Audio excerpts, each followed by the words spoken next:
Gilmore, Alain Duguay, Caroline Leclerc, Sophie Drouin, Annie Lavoie, Sébastien Barrault, Diane Duchesne, Nicole Plot, Marie-Ève Boyer, Kathleen Bertrand-Bourreau. Le comité santé-sécurité au travail représente chacune des sections locales faisant partie du SEPB.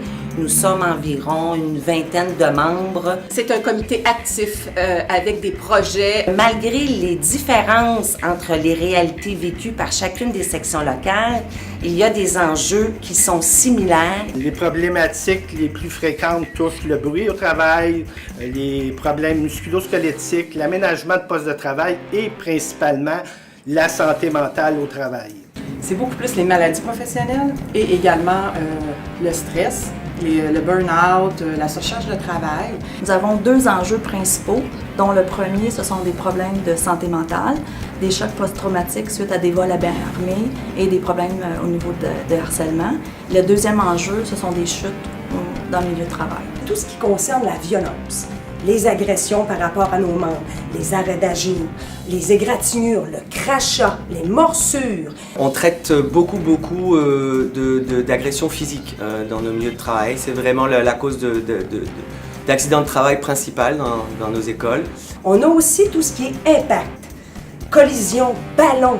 On va avoir l'ergonomie, contamination. Il y a des enjeux qui sont liés à l'ergonomie. On a aussi des enjeux liés au stress au travail, surtout dû aux évaluations de rendement et des objectifs. On voit depuis 2 ans, avec les coupures, que les burn-out, l'épuisement professionnel, toutes les questions de maladie mentale explosent. La santé mentale au travail, je pense que c'est un des gros enjeux qu'il va y avoir dans les prochaines années. On a tout un rôle de sensibilisation à la prévention en santé et sécurité au travail. On veut être proactif, puis regarder ça avant, puis donner l'éducation à nos membres. Je pense que ça risque d'éviter plus de problèmes.